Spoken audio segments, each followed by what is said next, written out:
Hello and welcome to this year's edition of NCAA Rules Education.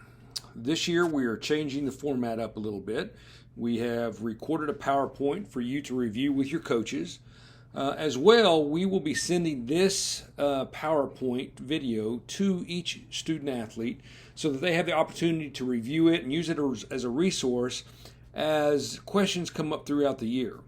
You can always certainly reach out to myself, Steve Fluke, Associate AD, or Ethan Shropshire, Director of NCAA Compliance. Our offices are on the 4th floor of AG, and you can get our email on obubison.com. Like I said, feel free to give us a call, email us, let us know any questions you might have relating to NCAA legislation or eligibility. We also invite you to go to Twitter and follow us at OBU_compliance. We use this platform to get NCAA information out regarding legislation and rules education throughout the year. As I said, my name is Steve Fluke. I'm the Senior Associate AD for Internal Operations, and I oversee NCAA compliance. On your screen also is Ethan Shropshire. He is our NCAA Director of Compliance. And if you have any questions throughout the year, you can certainly go to your coach. You can certainly come to myself or Ethan, and we can help guide you through any situation you may be having with NCAA legislation or NCAA eligibility. The next two individuals on your screen are Dr. Chad Payne and Dr. Bobby Kelly. They are your faculty athletic reps. They are there as a resource for you. So if you're having any issues with the class, if you're having issues with the professor, feel free to reach out to them and let them know what's going on, and they'll be happy to sort of be a mediator for you or help you walk through to find the best solution for whatever issue you might be having. The next two individuals on the bottom of the screen are Marcia McQuarrie and Rusty Willoughby. They are officed in the Academic Center in Thurman Hall. And these are individuals that if you have questions regarding your class schedule, whether a class will transfer, any type of issues relating to your transcripts or classes taking, add classes, drop classes, these are the individuals that you will need to go see. The next individual is Tara Colvin. Tara is our NCAA liaison for financial aid. She handles all of our athletic aid agreements and any questions that you might have related to your athletic aid. You can certainly contact Tara either by phone or by email.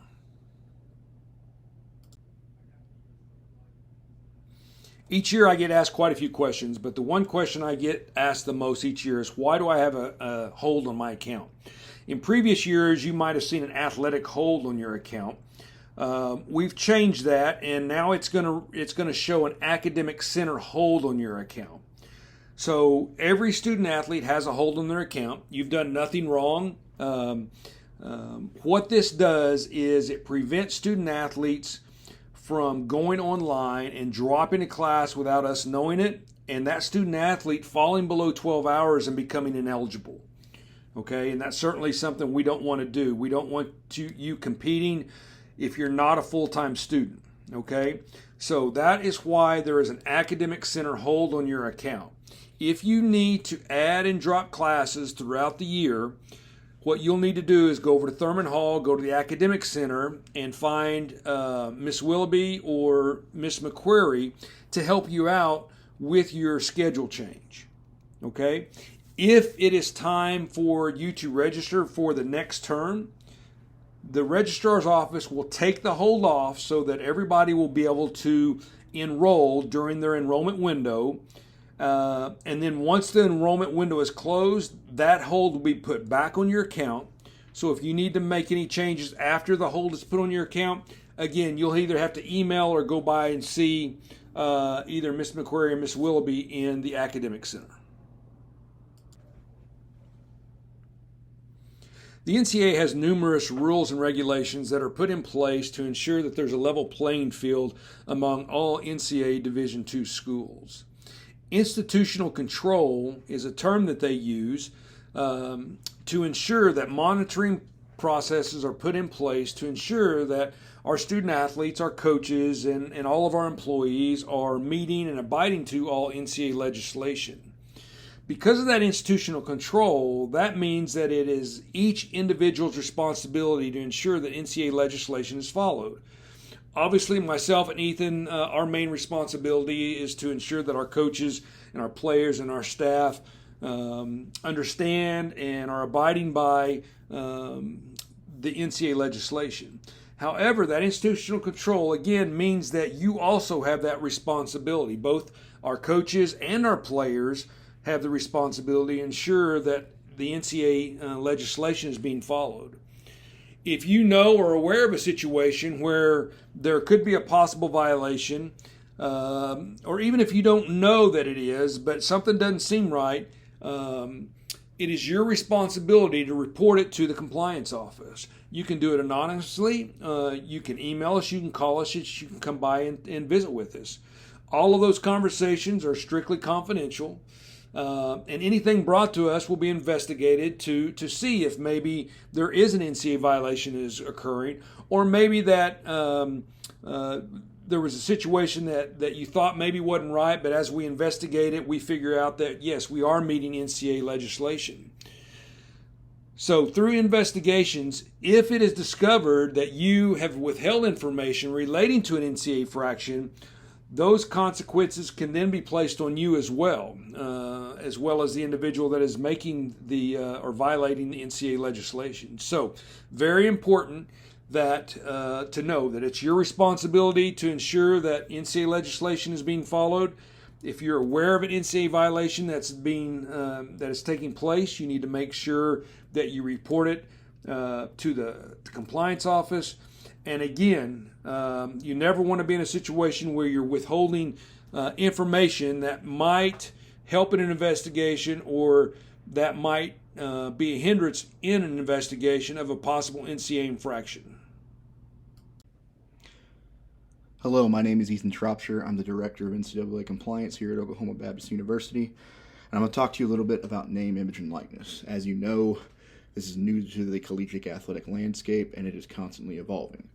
So I'm just going to run through a few things that you need to know as the year comes in and as we work through this together. First key thing to know is that name, image, and likeness is an Oklahoma state law, not an NCAA rule.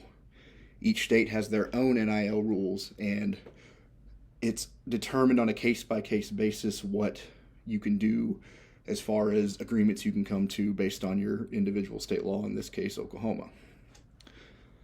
All NIL agreements must be pre-approved by OBU. This is to protect you and to make sure that you are within compliance of state law. There's a form in Jump Forward called the NIL Activity Approval. You'll go in there, you'll fill it out. It'll come to either myself or Steve Fluke, and we will review it to see if it meets state law and meets OBU guidelines.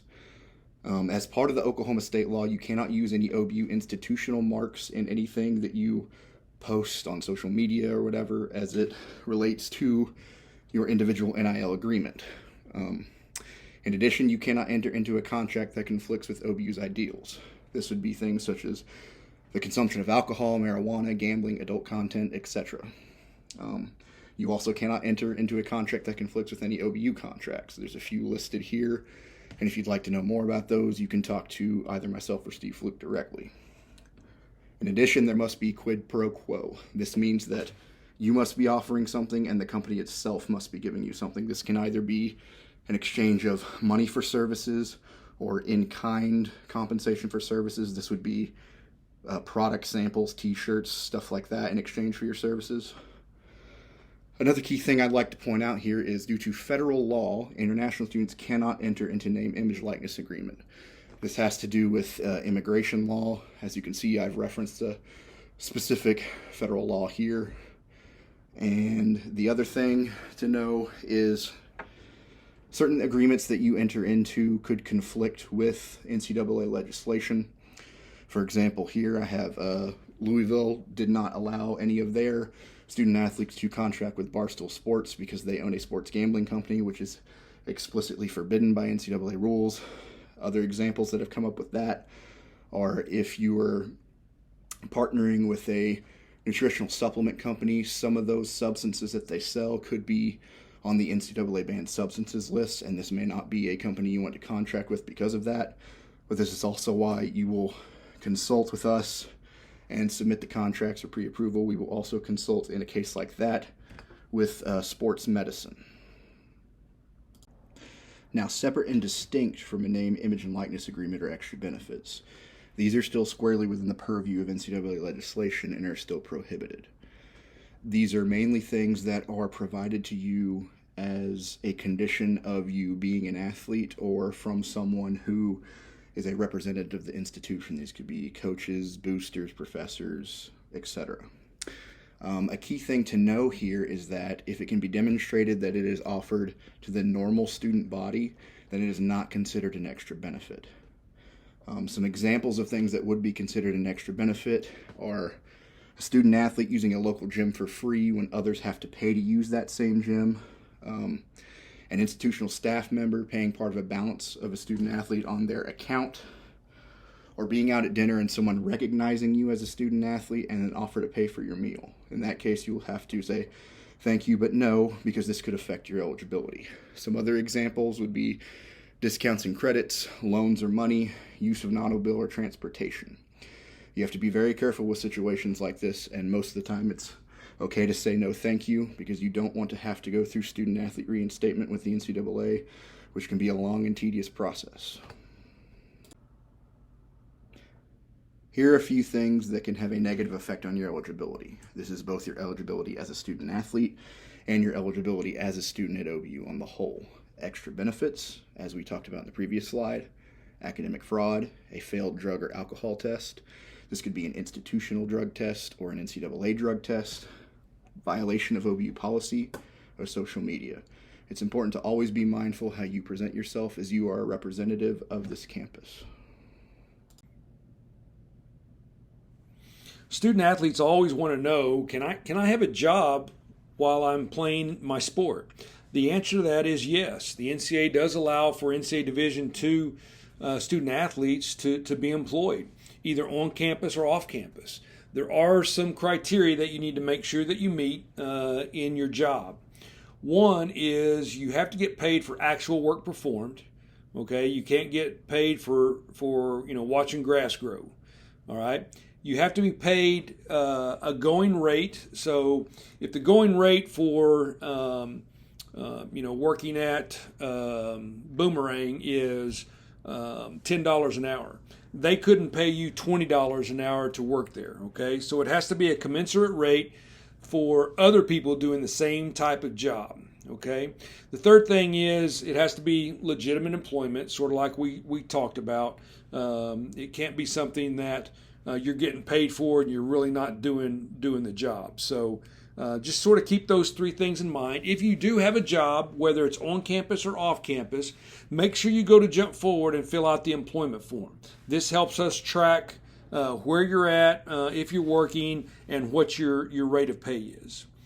I also get a lot of questions about private lessons, and this has changed over the last couple of years, and it's really made it obviously more difficult for you to give private lessons on campus. Okay, if you want to give a private lesson on campus, first of all, you need to fill out the form on Jump Forward. Okay, you also need to make sure that you have a background check through OBU, and you can get with Diane Mimnaugh, our athletic secretary on the 4th floor, and she can give you the website to where you can go to pay and request your background check. Okay. The hardest part in doing all this is that you have to provide your own insurance for covering lessons. Okay. Now, when I talk about insurance, this is not just your health insurance. This has to be insurance that covers if you were administering a clinic or a camp or that's some type of instruction, that in case somebody got hurt, you would be covered through that insurance as well as the person that is taking the private lesson. This is very difficult to find, I'll be honest with you. So again, if you're going to give lessons on campus, you have to make sure you follow these rules. if you're going to give a private lesson off OBU's campus, then that's up to you. All you have to do is fill out the Jump Forward form. You don't have to worry about a background check, and you don't have to worry about providing your own insurance. But if you're going to have a private lesson on campus, whether it's at a facility, whether it's on a intramural field, whether it's in the rock, you need to make sure that you do get your background check prior to conducting the private lesson, and you need to make sure you provide us with your insurance. Let's talk a little bit about outside competition. The most important thing to know is make sure you fill out any forms on Jump Forward necessary. And the main thing I would say is please consult with the compliance office, either myself or Steve Fluke, because there are some niche bylaws in the NCAA rule set that can apply differently depending on what sport you're in and what outside competition you are participating in. It's important to be mindful of this because any outside competition could affect your eligibility moving forward. Another key thing to know is there is no outside competition during your season, and you must fill out the form before competing so that we as the compliance office have time to review and make sure that you will be safe as far as eligibility is concerned. Each year I get a lot of questions on wagering and gambling and how it affects a student athlete's eligibility with the NCAA. One thing you need to remember is that there is no wagering or gambling on any NCAA sponsored sport. So if a sport has a national championship within the NCAA, you cannot do any type of wagering or gambling on that sport. Obviously, that would include your basketballs, your baseball, football, hockey, golf, tennis, track. All of those sports have NCAA championships, so you would not be able to do any type of wagering or gambling on those sports. Now, the key is, what is the definition of wagering? Okay, wagering is when any time that you pay an entry fee for the opportunity to win a prize, okay? And that prize can be a gift, it can be an item, it can be cash, okay? So anytime you pay an entry fee for an opportunity to win something, that is wagering, okay? So if you're paying an entry fee for a March Madness pool, or you're paying an entry fee to join a fantasy football league, whether it's just you or your buddies, or if it's online, and there's an opportunity to win a prize, that becomes wagering, okay? That is illegal. That is prohibited by the NCAA, all right? So you need to be very careful on what you do. If you're joining anything and you have to pay an entry fee and you have an opportunity to win a prize and it's something that the NCAA sponsors, you need to move away from that opportunity, okay? All that will do is affect your eligibility in a negative way. The NCAA takes wagering and gambling very seriously, and the penalties are very stiff. You will lose NCAA eligibility if you are caught gambling or wagering on any type of NCAA championship sport, okay? So keep that in mind. All the FanDuel, the DraftKings, all the prop bets that are out there, any type of fantasy league, either online or not online, if you're paying an entry fee for an opportunity to win a prize, that is impermissible. All right, so just keep that in mind going forward. Let's talk about drug testing for a minute. OBU does institutional random drug testing each month. And this does include PEDs, performance-enhancing drugs, as well as the NCAA comes in and does their random drug testing as well, okay? You need to make sure that if you are on any type of prescribed medication from a doctor, you need to make sure that your athletic trainers are aware of this medication. You should have had the opportunity to fill out that form on your beginning of the year forms, okay? Failed drug test, okay? If you have an institutional failed drug test, there are consequences, all right? There's a certain amount of time, games that you have to miss. There is some drug education that you need to do. And and then you will be required to be retested for 10 consecutive months at your own expense after your initial failed drug test. All right, so just keep that in mind. If you flunk an NCAA drug test, you will have to sit out of competition for 1 year. Okay, and this would be marijuana, any type of amphetamines, performance-enhancing drugs, etc. On your beginning of the year packet, there was a list of banned NCAA drugs that you can go through and double check. So make sure you know what's going in your body. There are a lot of over-the-counter things that you can buy at GNC or online or at Walgreens or CVS. Over-the-counter things that you can legally buy that are banned by the NCAA. All right? So it's your responsibility to know what you're putting in your body. All right? Always ask your trainer. All right? Go by and visit them. I want to take this, or is this something I can take without getting in any trouble? They'll be happy to help you. They're very knowledgeable, and they're great resources when it comes to what you're putting in your body. Let's talk a little bit about progress toward degree. Your responsibility as a student athlete here at OBU is to meet progress toward degree to maintain your eligibility. As you can see in this graphic, you must earn 9 hours per semester. You must earn 18 during the academic year. You must earn 24 hours by the start of the next academic year. And before the start of the next academic year, you must be at a 2.0 GPA. As you can see in the chart down below, if you do not pass 9 hours, you cannot use J-term hours or summer hours to remedy this, and you will be ineligible for the following semester. For 18 hours, you can use J-term hours, but you cannot use summer hours. For 24 hours, you can use J-term hours, and you can use up to 6 hours of summer to count towards your 24, since you must meet 18 in the year anyway. And for your GPA and to be in good academic standing, to be at your 2.0, you can use any J-term hours or any summer hours in order to meet that prong. Speaking a little bit more about progress toward degree, prior to your 5th semester, you must declare a major, and from there on, all classes must count towards your major in order to count towards the 9, 18, and 24-hour rules. If you make a D in a class that requires a C, it will not count towards your 9, 18, and 24. And you will need to retake it. If you repeat a D, you will only receive the credit for the course one time. If you repeat a D that needed to be a C, when you receive a C, it will count the second time. And any sport and activity classes you take will only count one time towards your progress toward degree. However, you can use it multiple times in order to help out with your GPA.